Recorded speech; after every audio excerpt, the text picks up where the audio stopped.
ادابرز ہے MCN اردو نیوز میں آپ کا خیر مقدم۔ ناظرین، میں ہوں نوید انجم۔ خبروں کے سلسلے کو آگے بڑھانے سے پہلے آئیے ایک نظر ڈالتے ہیں آج کی خاص خبروں پر۔ پلین کریش سانحے میں NCP صدر و نائب وزیر اعلیٰ اجیت پوار کی موت سے ریاست بھر میں رنج و غم کا ماحول۔ مہاراشٹر حکومت نے کیا 3 دن سوگ کا اعلان۔ تمام سرکاری دفاتر آج رہے بند۔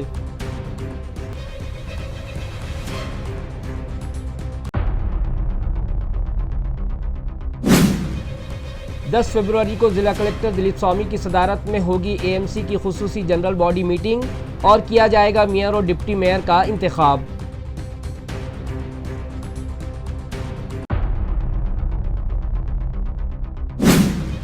گھنٹہ گاڑیوں کی روٹ میپنگ اور ٹیکس وصولی سسٹم کا بیدر میونسپل کارپوریشن کے افسران نے کیا معائنہ۔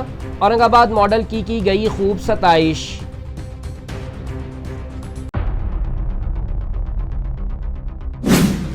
اور مقامی کرائم برانچ پولیس نے لاتور میں کی بڑی کارروائی اور ضبط کیا نشہ آور سیرپ کا ایک بڑا ذخیرہ۔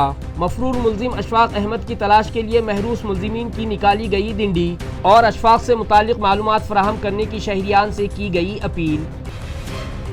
اب خبریں تفصیل سے۔ ریاست مہاراشٹر کے نائب وزیر اعلیٰ اجیت پوار کی حادثاتی موت کے پیش نظر ریاست بھر میں سرکاری طور پر 3 روزہ سوگ کا اعلان کیا گیا۔ ریاست مہاراشٹر کی مضبوط قیادت، بے باک انداز گفتگو اور عوامی مسائل پر سنجیدہ موقف رکھنے والے نائب وزیر اعلیٰ اجیت پوار 28 جنوری بروز بدھ کی صبح 8:30 بجے بارامتی میں پیش آنے والے المناک طیارہ حادثے میں جاں بحق ہو گئے۔ واضح ہو کہ اس حادثے میں ان کے ساتھ دیگر 5 افراد بھی شامل تھے۔ اس واقعے سے پورے مہاراشٹر میں غم کی لہر دوڑ گئی۔ واضح ہو کہ ریاست میں پیش آئے افسوسناک واقعے کے پس منظر میں حکومت مہاراشٹر نے پورے صوبے میں 3 دن کے سرکاری سوگ کا اعلان کیا ہے۔ اس دوران تمام سرکاری عمارتوں پر قومی پرچم سرنگو رہے گا۔ سوگ کے دوران کوئی بھی سرکاری خوشی کی تقریب، ثقافتی پروگرام یا تہوار منایا نہیں جائے گا۔ اس کے علاوہ طے شدہ سرکاری تقریبات یا تو منسوخ کر دی جائیں گی یا ملتوی کی جائیں گی۔ ریاستی حکومت نے واقعے پر گہرے دکھ اور افسوس کا اظہار کرتے ہوئے مرحومین کو خراج عقیدت پیش کیا ہے اور عوام سے اپیل کی ہے کہ وہ اس دوران صبر و تحمل کا مظاہرہ کریں۔ نائب وزیر اعلیٰ اجیت پوار کی حادثاتی موت کے بعد پوری ریاست میں غم کا ماحول ہے۔ آئیے دیکھتے ہیں ان کی اس ناگہانی موت پر کیا ہے سیاسی شخصیات کے تاثرات۔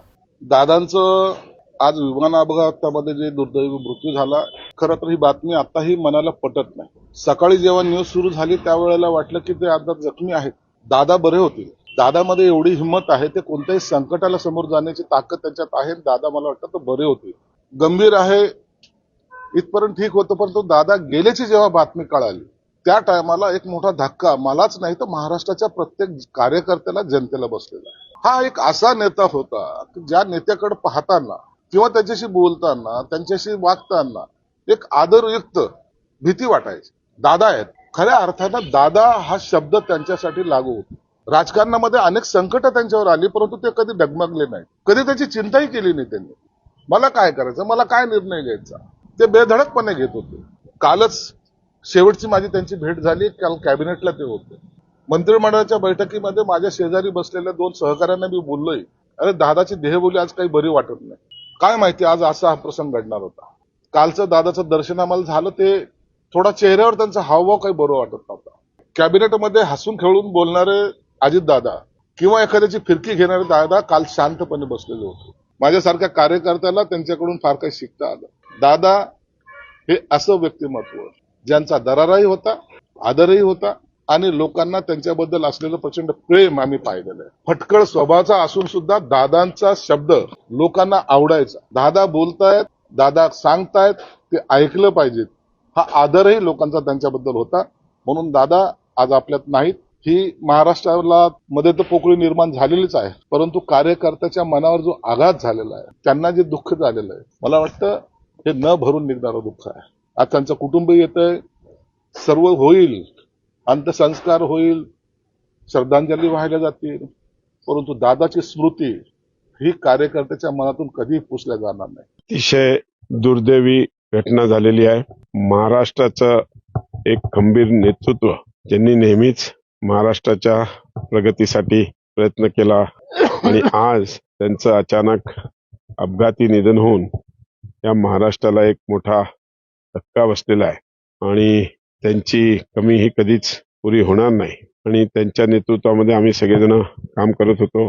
काम करत असताना नेहमी कडक भूमिका असायची आणि निर्णय स्पष्ट असायचे. अशा या नेत्याला आज आमच्यातून जावं लागलं. अतिशय दुःखाची गोष्ट आहे. मी माझ्या सावे परिवारातर्फे आणि भारतीय जनता पार्टीतर्फे त्यांना आदरांजली वाहतो. अजितदादा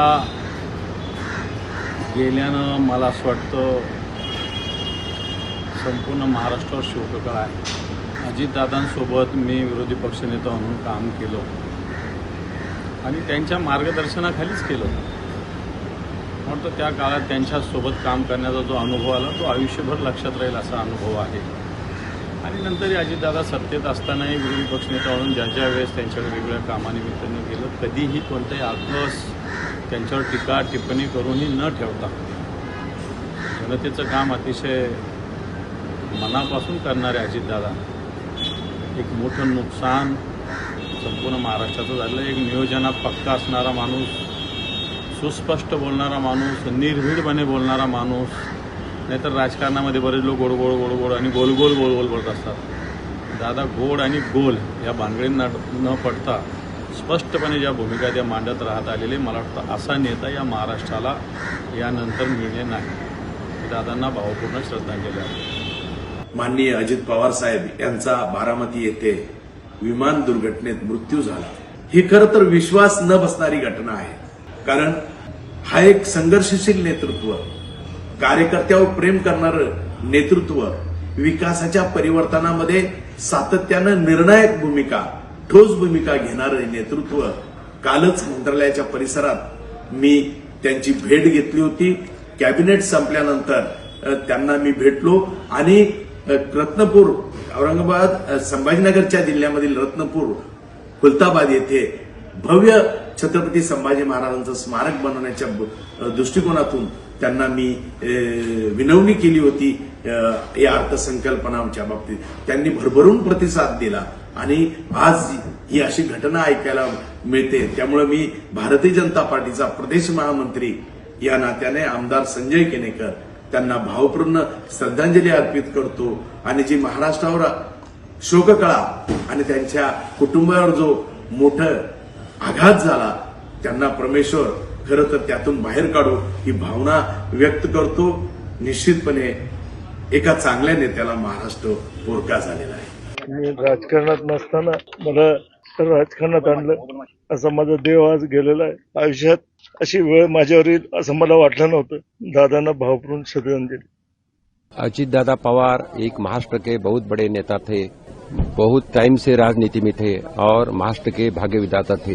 हर एक कार्यकर्ता के लिए वो लोकप्रिय थे. लेकिन आज दुर्दैव में से आज नहीं रहे, तो इसमें पूरा महाराष्ट्र 12-13 करोड़ जनता दुख में है. मैं भी उसमें दुख में शामिल होते उनको श्रद्धांजली अर्पण करतो. ही सगळ्यात मोठी आणि जसं स्वर्गवासी गोपीनाथराव मुंडे साहेबांची आम्हाला आठवत आहे की अचानक निधनाची बातमी आली, त्याचप्रमाणे आज अजितदादा यांची बातमी आली. मी माझ्या वतीने, खुचे परिवाराच्या वतीने बदनापूर अंबड विधानसभेच्या त्यांना भावपूर्ण श्रद्धांजली अर्पण करतो. देखिए, बहुत ही अफसोसनाक ये घटना सामने आई है. हमारे पास कोई शब्द नहीं है कि हम किस तरीके से अपना ये बयान जारी करें. अजीत दादा के साथ 5 साल मुझे एक आमदार की हैसियत से विधानसभा में काम करने का मौका मिला और उस दौरान हमने देखा, और उससे पहले भी हम ये जानते थे कि महाराष्ट्र के अंदर उनसे बेहतर एबल और एफिशिएंट एडमिनिस्ट्रेटर नहीं था. यकीनन ये बहुत ही अफसोसनाक घटना हुई है. अजीत दादा के बारे में सिर्फ इतना कह सकते हैं कि महाराष्ट्र के अंदर एक अंग्रेज़ी में कहते हैं वर्काहॉलिक, कि मतलब आदमी सिर्फ काम काम और काम करता. हर कोई जानता है कि सुबह 6 बजे उठकर देर रात तक अजीत दादा की पहचान जो थी वो सिर्फ काम काम और काम करते रहते थे. और उनका जो डिसीजन मेकिंग एबिलिटी था, मैं नहीं समझ सकता हूँ कि राजनीति के अंदर ऐसा कोई दूसरा शख्स है जिसके पास इतनी अच्छी ये कला थी. अगर उनके पास कोई जाता काम होने वाला है तो वो मुंह पे कह देते थे कि हाँ ये काम हो जाएगा करके, और नहीं होने वाला है तो फिर वो किसी भी हालत के अंदर आपके मुंह पे कह देते थे कि नहीं, किसी भी हालत के अंदर ये काम नहीं हो सकता है। तो ये राजनीति के अंदर ये जो क्वालिटी है दूसरे किसी राजनेता के अंदर देखने को नहीं मिलती है। मैंने विधानसभा के अंदर मेरा खुद का अनुभव मैंने देखा है कि जब सत्ताधारी पक्ष किसी विरोधी पक्ष ने अगर किसी ने सवाल उठाया और उसका जवाब देना है और वो मंत्री जवाब नहीं दे पा रहा है, तो अजीत दादा खुद खड़े होते थे अपने नेता का बचाव करने के लिए, और अपने नेता का बचाव करने के लिए वो खड़े रहकर जो जवाब एक्सपेक्टेड होता था तो वो जवाब वो खुद देते थे। तो कुछ ऐसे गुण थे कि जो आज उनकी कमी महसूस तो यकीनन से महाराष्ट्र को नहीं पूरे देश के अंदर होगी। बहुत ही अफसोसनाक बात है। पवार परिवार के ऊपर अभी क्या बीत रही होंगी, चाहे पार्थ पवार, रोहित पवार, शरद पवार साहब या सुप्रिया ताई या उनके पूरे जितने भी परिवार के लोग हैं, हम उनकी इस दुखद घड़ी के अंदर हम उनके साथ खड़े हुए हैं और पूरा महाराष्ट्र आज सदमे में है। आज सकाळी राज्याचे उपमुख्यमंत्री अजितदादा पवार यांचं विमान अपघातात निधन झाल्याची बातमी कळली। खरं तर दादाच्या जाण्यानं या उभ्या महाराष्ट्राचं नुकसान झालेलं आहे। त्यांच्या दुःखद निधनामुळे एक अत्यंत कर्तबगार, स्पष्ट वक्ता आणि विकासभिमुख नेतृत्व गेलं। महाराष्ट्राच्या राजकारणात कधीही न भुरणारी पोकळी निर्माण झाली। महाराष्ट्राच्या जनतेला कायम त्यांची आठवण राहील असं मला वाटतं। मी त्यांना माझ्या वतीनं, माझ्या कुटुंबाच्या वतीनं आणि जालना लोकसभा मतदारसंघाच्या वतीनं श्रद्धांजली अर्पण करतो। खरं तर अत्यंत दुःखद आणि वेदना देणारी ही सकाळी बातमी कानावरती पडली। खरं तर एका महान नेत्याला महाराष्ट्र मुकलेला आहे। अजित दादांचा स्वभाव संपूर्ण देशभराला माहीत आहे। अत्यंत स्पष्ट बोलणारा नेता म्हणून त्यांची ख्याती होती।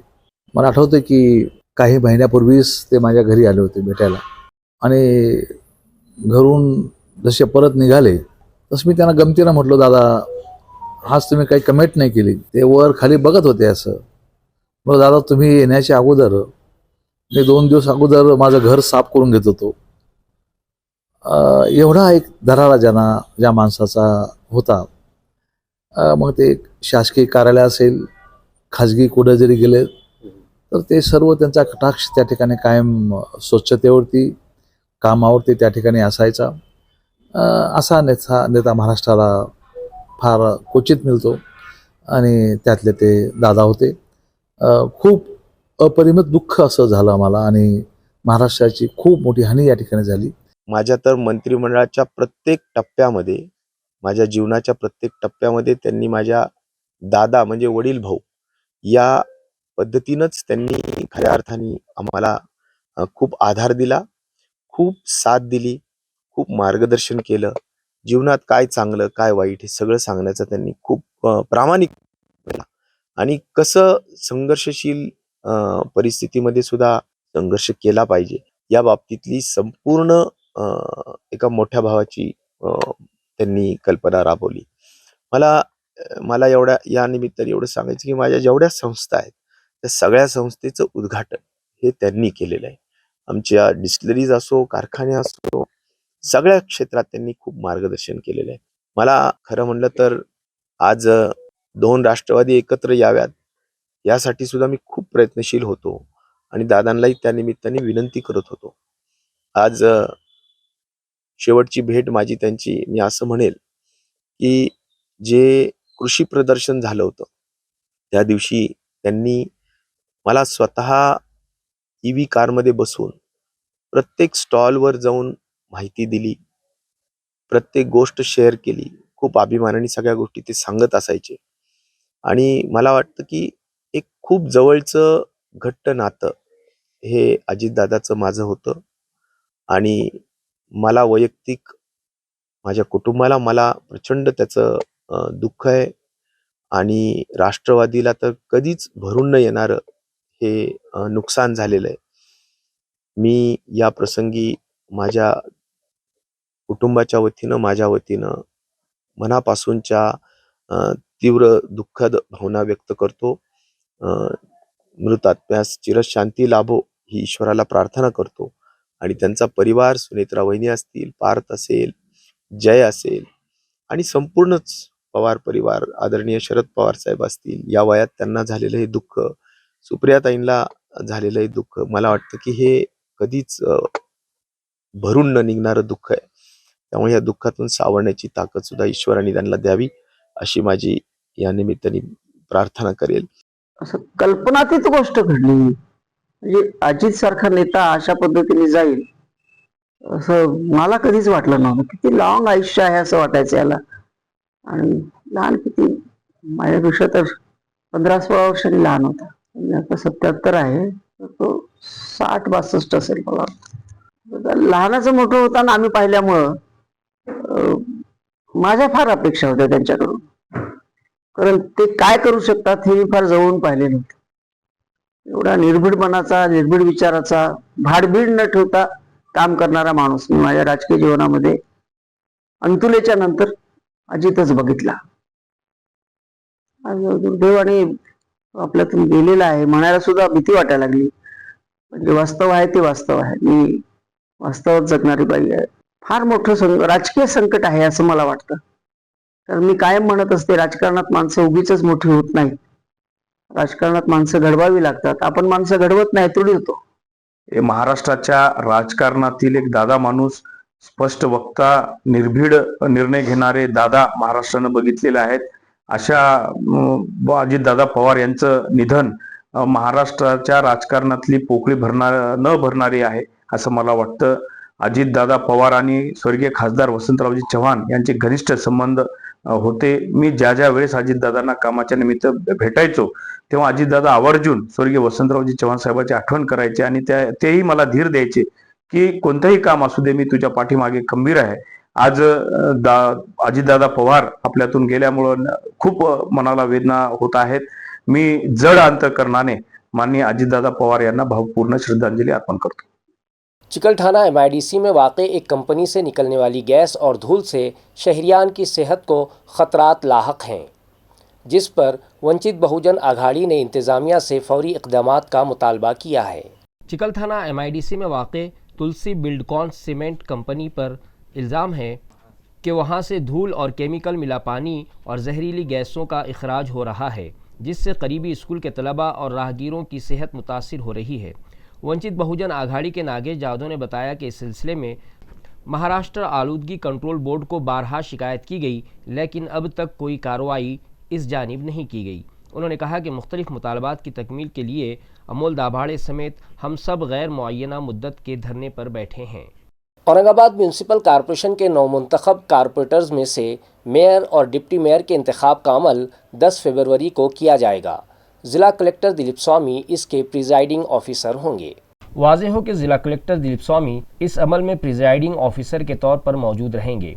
10 साल बाद होने वाले म्यूनसिपल इंतखाबात 2025-26 के नताइज 16 जनवरी को सामने आए, लेकिन ग्रुप लीडर के इंतखाब और सियासी सरगर्मियों में सुस्ती के बाइस मेयर और डिप्टी मेयर का इंतखाब ताख़ीर का शिकार रहा। 27 जनवरी को डिवीजनल कमिश्नर की जानिब से इंतखाबी अमल मुकम्मल करने का हुक्म जारी किया गया, जिसके मुताबिक 10 फरवरी को म्यूनसिपल कॉरपोरेशन के मरकजी हॉल में ये इंतखाब होगा। ज़राए के मुताबिक हुक्मरान जमात की जानिब से 2 डिप्टी मेयर मुंतखब करने की कोशिश जारी है, जिसे अंदरूनी ग्रोह बंदी और अरकान को मुतमईन करने की हिकमत अमली करार दिया जा रहा है। औरंगाबाद ज़िला परिषद और पंचायत समिति इंतखाबात के लिए महाविकास आघाड़ी में मुकम्मल तौर पर इत्तेफाक राय हो गया है। कांग्रेस, उद्धव सेना, वंचित बहुजन आघाड़ी और nationalist Congress party Sharad Pawar group ने मुश्तरका तौर पर इंतखाबात लड़ने का फैसला किया है। उद्धव सेना के ज़िला सदर अंबादास दानवे ने दावा किया है कि चंद मामूली नशिस्तों को छोड़कर कहीं भी बगावत नहीं हुई है और किसी भी नशिस्त पर आमने सामने की लड़ाई नहीं हो रही है। उन्होंने बताया कि कन्नड़ हलके को छोड़कर पूरे ज़िले में महाविकास आघाड़ी का तालमेल कायम हो चुका है।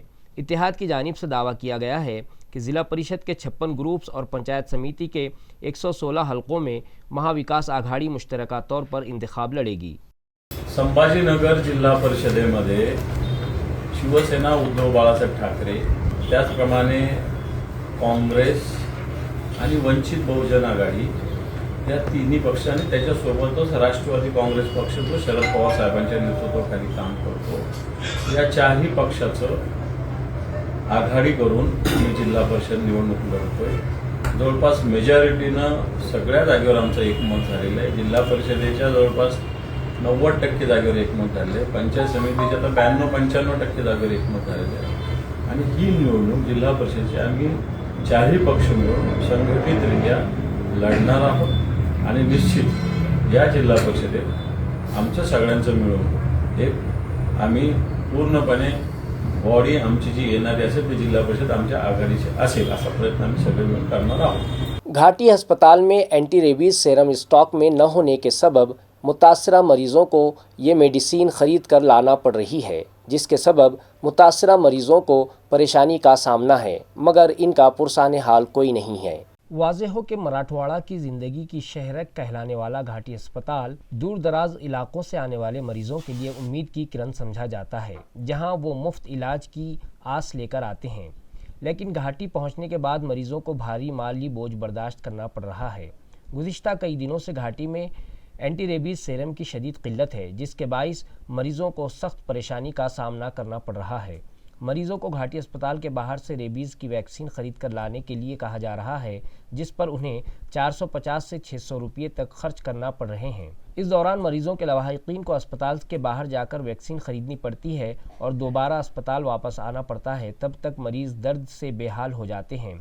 ये सूरत हाल इस बात की अक्कासी कर रही है कि घाटी अस्पताल खुद ही वेंटिलेटर पर है। इस मामले में जब घाटी के सुपरिंटेंडेंट से रब्ता करने की कोशिश की गई तो वो दस्तयाब ही नहीं थे और फ़ोन भी नहीं उठाया। यहाँ गरीब मरीज़ों का बड़े पैमाने पर माली इस्तेसाल हो रहा है, जबकि इंतज़ामिया इस संगीन मसले की जानिब मुकम्मल तौर पर बेतवज्जोही बरत रही है, जिस पर मरीज़ों के लवाहिकीन में शदीद नाराज़गी देखी जा रही है।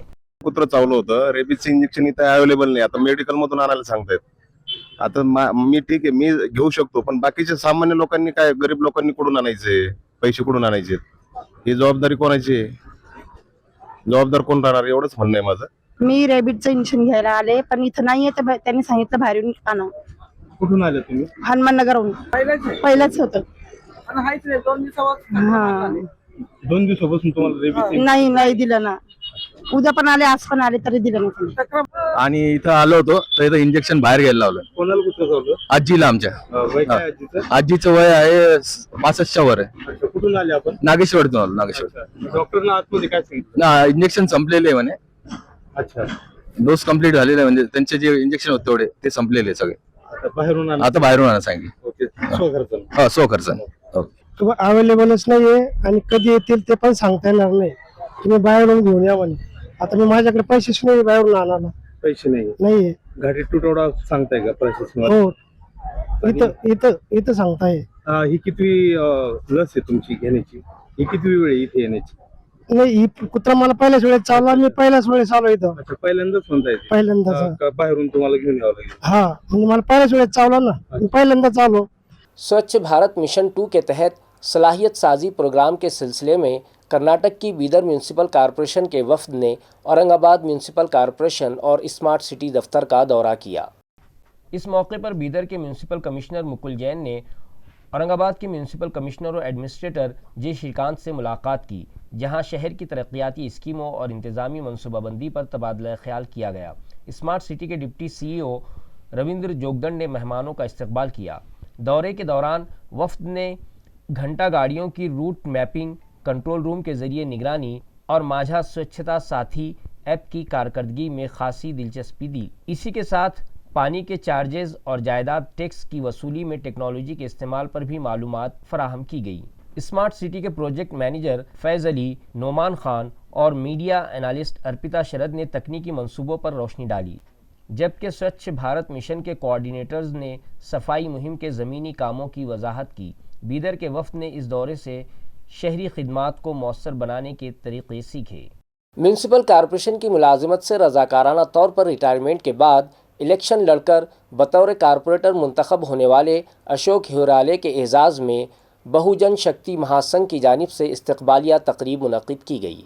वाज़ेह हो कि रज़ाकाराना रिटायरमेंट के बाद म्यूनसिपल इलेक्शन लड़कर उसी कॉरपोरेशन में मुंतखब होने वाले अशोक हिराले के एजाज़ में बहुजन कामगार शक्ति महासंघ ने इस्तकबालिया रखा। मंगल के रोज़ जब अशोक हिराले पहली बार म्यूनसिपल दफ्तर पहुंचे तो कारकुनान ने आतिशबाजी, मिठाई और नारों के साथ उनका शानदार इस्तकबाल किया। म्यूनसिपल मुलाजिम से तंजीम के सदर और अब कारपोरेटर बनने तक उनके सफ़र को सराहा गया। इस तकरीब का एहतमाम मजदूर रहनुमा संजय रगड़े ने किया, जबकि ओहदेदारान ने उन्हें मुबारकबाद पेश की। संत शिरोमणि गुरु रविदास महाराज की 751वीं जयंती पर बंसीलाल नगर के हेल्थ सेंटर में मेडिकल किट्स तकसीम की गईं। संत शिरोमणि गुरु रविदास महाराज की 751वीं जयंती के मौके पर बंसीलाल नगर में वाक़े संत गुरु रविदास महाराज आरोग्य सेंटर में मेडिकल किट्स तकसीम की गईं। ये प्रोग्राम एक समाजी खिदमत के तौर पर मुनक़िद किया गया। इस तकरीब का इनेकाद आकाश लोंढे, रतन बरतोने और कैलाश कटारे की कोशिशों से किया गया। प्रोग्राम में आरोग्य सेंटर के डॉक्टर्स, नर्सिंग स्टाफ और समाज के अफराद बड़ी तादाद में मौजूद थे। मुक़र्रिरीन ने गुरु रविदास महाराज के अफकार को समाज की भलाई के लिए अपनाने की अपील की। ज़िला परिषद और पंचायत समिति इंतखाबात के पेश नज़र ज़िला अंधारी की ज़िला परिषद हलक़े के उम्मीदवार लता दादाराव वानखेड़े ने अंधारी सर्कल में अपनी इंतखाबी मुहिम का आगाज़ कर दिया।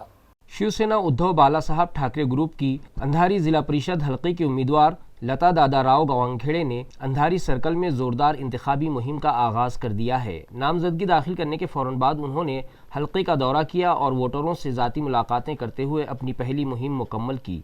बोरगांव बाज़ार, गेवराई और पलशी समेत मुख्तलिफ देहात में बुज़ुर्ग वोटरों के हाथों इंतखाबी दफातर का इफ्तिताह किया गया। लता वानखेड़े को हलक़े से अवाम की भरपूर हिमायत मिल रही है। बोरगांव बाज़ार में इंतखाबी दफ्तर के इफ्तिताह के बाद उन्होंने वोटरों से बातचीत करते हुए कहा कि मुझे हलक़े की तरक्की का मुकम्मल शऊर है, इसलिए मुझे एक मौका ज़रूर दें। ताहम सुबह गेवराई सेमी में इंतखाबी मुलाकातों के दौरान महाराष्ट्र के नायब वज़ीर आला अजीत दादा पवार के अचानक इंतकाल की खबर मिलते ही मुहिम फ़ौरन रोक दी गई। इस मौके पर गेवराई सेमी में आंजहानी गोपीनाथ राव मुंडे के मुजस्समे पर खिराज अक़ीदत पेश किया गया और आंजहानी अजीत दादा पवार को भी अक़ीदत के फूल नज़र किए गए। औरंगाबाद सिटी क्राइम ब्रांच ने लातूर में बड़ी कार्रवाई करते हुए नशा आवर अद्वियात का बड़ा ज़ख़ीरा ज़ब्त किया है। इस कार्रवाई में एक मुलजिम को गिरफ्तार कर लिया गया, जबकि दूसरा ताहाल फ़रार है। सिटी क्राइम ब्रांच ने लातूर के गंज गोलाई इलाके में कार्रवाई करते हुए सैयद शाहिद नामी मुलजिम को गिरफ्तार किया, जिसके कब्ज़े से 16,32,000 रुपये मालियत की नशा आवर अद्वियात ज़ब्त की गई। पुलिस के मुताबिक मुलजिम मराठवाड़ा मेडिकल का मालिक है और लातूर से औरंगाबाद नशा आवर अद्वियात सप्लाई करने का काम करता था। तफ्तीश के दौरान मुलजिम ने इतराफ़ किया कि वो बंद शुदा मेडिकल के नाम पर अद्वियात मंगवा कर उन्हें अशफाक पटेल को फ़रोख्त करता था, जो इस मामले का मरकज़ी मुलजिम है और फ़िलहाल मफरूर है। पुलिस ने अशफाक पटेल की तलाश के लिए सर्च ऑपरेशन शुरू कर दिया है और आवाम से अपील की है कि किसी भी किस्म की इत्तला पुलिस को दें। इत्तला देने वाले की शनाख्त खुफिया रखी जाएगी और मुनासिब इनाम भी दिया जाएगा। ऐसे आरोपियों को गिरफ्तार करा है, 4 आरोपियों को, और उसमें से जो मुख्य आरोपी है शेख अशफाक पटेल, जो ज़िला जालना के औरंगाबाद रोड पर वाक़े विशाल कॉर्नर के करीब आज दोपहर एक 23 साला नौजवान को 2 नामालूम हमला आवरों ने चाकू से हमला करके शदीद ज़ख्मी कर दिया। ज़ख्मी नौजवान की शनाख्त बलीराम भरत इंगड़े, उम्र 23 साल, साकिन छाबड़ा अस्पताल इलाका जालना के तौर पर हुई। वाक़े के वक्त विशाल कॉर्नर के इलाके में बड़ी तादाद में लोग मौजूद थे। शहरियान और ऑटो रिक्शा ड्राइवरों ने ज़ख्मी को फौरी तौर पर घाटी अस्पताल पहुँचाया, ताहम वहाँ मुनासिब इलाज न मिलने के बाइस अहल खाना ने उसे शहर के एक निजी अस्पताल में दाखिल कराया। घाटी अस्पताल में डॉक्टरों की अदम दस्तयाबी के सबब नौजवान को आधे से पौन घंटे तक इलाज के लिए इंतज़ार करना पड़ा, जिस पर शहरियान में बरहमी भी देखी गई। बाद अज़ां पुलिस ने अहल खाना की मदद से ज़ख्मी को निजी अस्पताल मुंतकिल किया, जहां उसकी हालत मुस्तहकम बताई जा रही है। ये मालूमात एडिशनल पुलिस सुपरिटेंडेंट आयुष नौपानी ने दी हैं। पुलिस ने नामालूम हमलावरों की तलाश शुरू कर दी है। जाए वारदात पर पुलिस के सीनियर अफसरान और मकामी क्राइम ब्रांच की टीम पहुंच चुकी थी और मुलजिमान की तलाश जंगी पैमाने पर जारी है। दिन दहाड़े हुए इस चाकू हमले से जालना शहर में सनसनी फैल गई है। जालना येथे विशाल कॉर्नर परिसरात एक इसम इंगडे म्हणून आहेत, त्यांना 2 लोकांनी त्यांच्यावर चाकूनी वार केलेला आहे। त्यांना 2-3 स्टॅबिंग वुंड आहे। त्याला सध्या हॉस्पिटलला ॲडमिट केले गेलेलं आहे। तो आता त्याची परिस्थिती स्टेबल आहे आणि डॉक्टर्स त्यांचे उपचार सुरू आहे। प्राथमिक माहितीनुसार 2 आरोपी आहेत। हे 2 आरोपी आणि जे इंजर्ड आहे यांचा काही फॅमिली डिस्प्यूट सुरू होता एक लव्ह अफेअरवरून आणि त्यातून हा घटना झालेली आहे। नाही, आज सध्या आरोपीची शोध सुरू आहे. LCB आणि लोकल पोलीस स्टेशन अशी आपण वेगवेगळी 3-4 टीम केलेली आहे. आता आपण आरोपीच्या ट्रेस करत आहोत. लवकर आरोपी भेटेल. औरंगाबाद के प्रोजोन मॉल में आधी रात के वक्त चोरी की वारदात पेश आई, जिसमें चोर तकरीबन 6,66,000 नकदी समेत कपड़े, मोबाइल फोन्स और लैपटॉप चुरा कर फरार हो गए। चोरों ने मॉल के पिछले हिस्से से दाखिल होकर ग्राउंड फ्लोर पर वाक़ चप्पल और जूतों की दुकान का काउंटर तोड़कर 4 लाख रुपये से ज़ायद की नकद रकम चुरा ली। इसके बाद एक सैलून में दाखिल होकर नकद रकम और लैपटॉप ले गए, जबकि एक कैफ़े का काउंटर तोड़कर नकदी और मोबाइल फ़ोन भी चुरा लिए। सुबह 3:30 बजे के करीब सिक्योरिटी गार्ड को शक हुआ, जिस पर उसने कार्रवाई करते हुए एक मुश्तबा शख्स को काबू में ले लिया, ताहम उसके दीगर साथी फरार होने में कामयाब हो गए। इस मामले में सिडको MIDC पुलिस स्टेशन में मुकदमा दर्ज कर लिया गया है और मज़ीद तफ्तीश जारी है। खबरें ख़त्म करने से पहले आइए एक बार फिर नज़र डालते हैं आज की सुर्खियों पर। प्लान क्रैश सानहे में NCP सदर नायब वज़ीर आला अजीत पवार की मौत से रियासत भर में रंजो गम का माहौल। महाराष्ट्र हुकूमत ने किया 3 दिन शोक का ऐलान। तमाम सरकारी दफातर आज रहे बंद।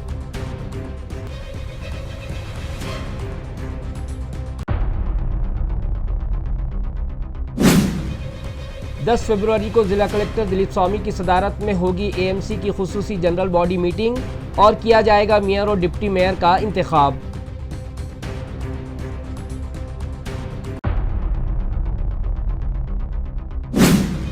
घंटा गाड़ियों की रूट मैपिंग और टैक्स वसूली सिस्टम का बीदर म्यूनिसिपल कॉरपोरेशन के अफसरान ने किया मुआयना। औरंगाबाद मॉडल की गई खूब सताइश।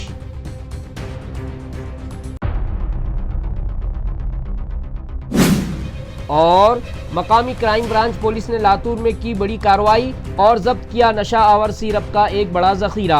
मफरूर मुल्जिम अशफाक अहमद की तलाश के लिए महरूस मुल्जिमीन की निकाली गई डिंडी और अशफाक से मुतालिक मालूमात फराहम करने की शहरियान से की गई अपील। इसी के साथ MCN उर्दू खबरनामा यहीं ख़त्म होता है। कल फिर मुलाकात होगी कुछ और ख़बरों के साथ। तब तक के लिए मैं नवीद अंजुम आपसे इजाज़त चाहता हूँ। खुदा हाफिज़।